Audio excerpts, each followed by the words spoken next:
and welcome to Survival Basics with survivalandbushcrafts.com. In this episode we're going to be focusing on the rule of threes.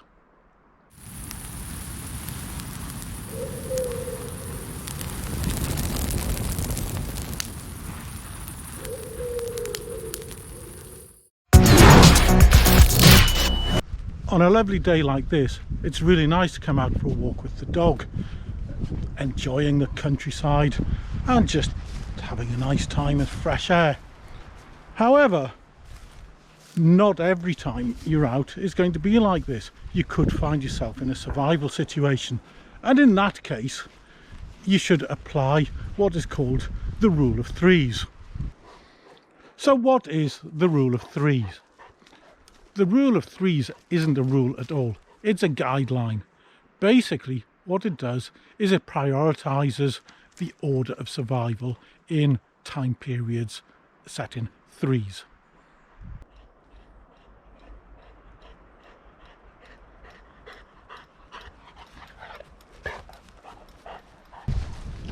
Obviously the order of priority is based on the shortest time period.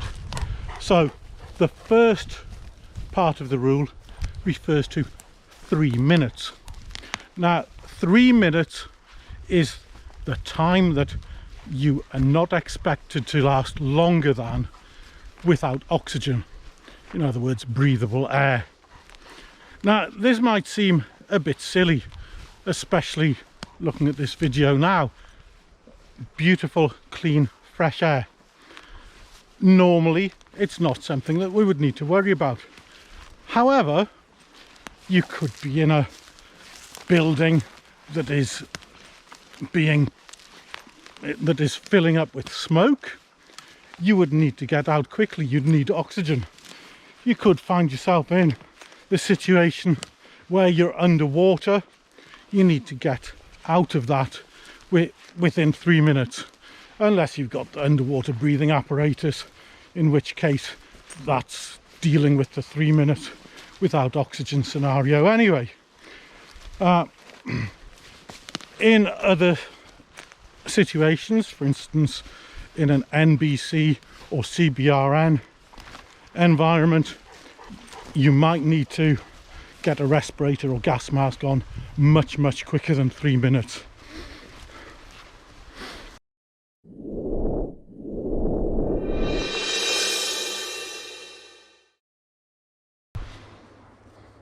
The next priority is shelter. You need to find shelter within 3 hours. Now again, this isn't a rule. It could be a nice day like this. I could quite easily be out here for considerably longer for 3 hours. I could be out all day. Maybe at night time when it cools down I would need to get shelter, but until that point I'm probably going to be all right. However, I do have shelter anyway. I've got a woolly hat, I've got a coat and a fleece on, and so on. These are types of shelter.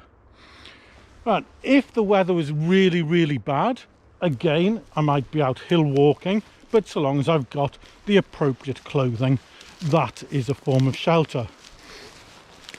If you haven't, then you need to make sure that you do protect yourself from the elements. Freezing or icy cold rain being thrown at you by a gale force wind is going to lead to hypothermia very quickly. So you need shelter from that. You need to ensure that there is a certain amount of warmth for you.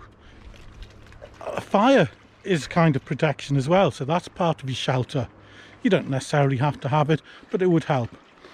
Similarly, on a blazing hot day, and especially if you haven't got much in the way of water, you're going to dehydrate very quickly, and you could get hyperthermia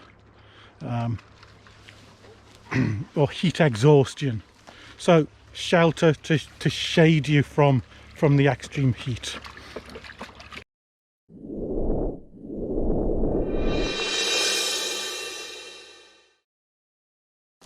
I mentioned water before, especially because of really hot days where you are going to dehydrate, and that's going to affect your well-being severely.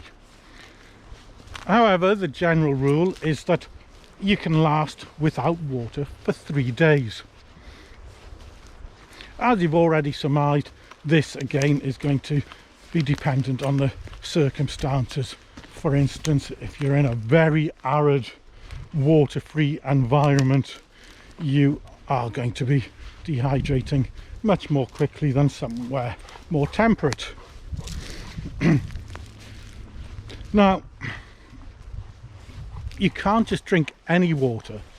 It has to be drinkable water.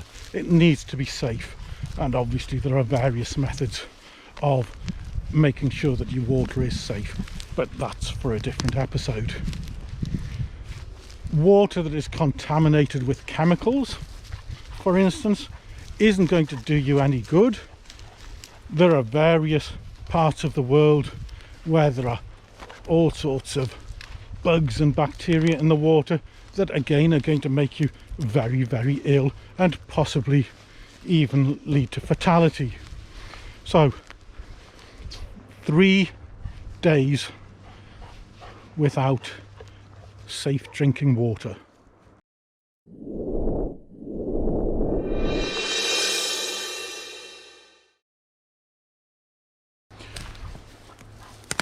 That brings us up to food.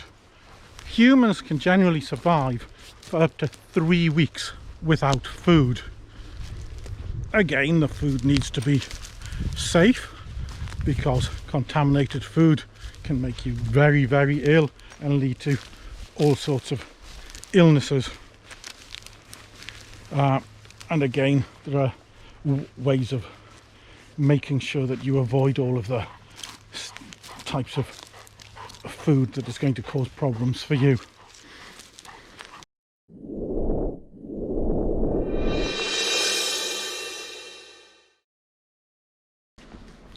Now, some people have added some extra additions to the rule.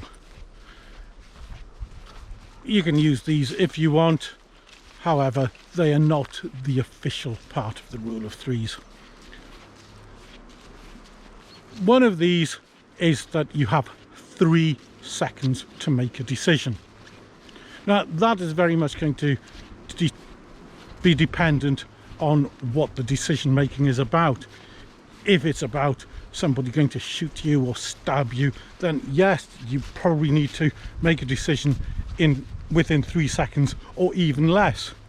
If it's about, oh, should I go this way or should I go that way, it's not going to be life-threatening in most cases, so maybe shouldn't be a rule. Another addition is about not being able to survive for longer than 3 months without hope. Now, this could be because you're in complete isolation, and obviously that's going to affect your mental well-being, and you could even become suicidal. But then again, there are plenty of examples of people who have been in hopeless situations. For instance, Alexander Selkirk, who is one of the main inspirations for the character Robinson Crusoe. He survived on his own on an island for over 4 years.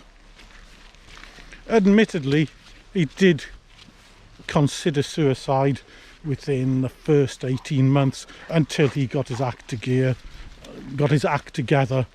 and started applying his survival mindset.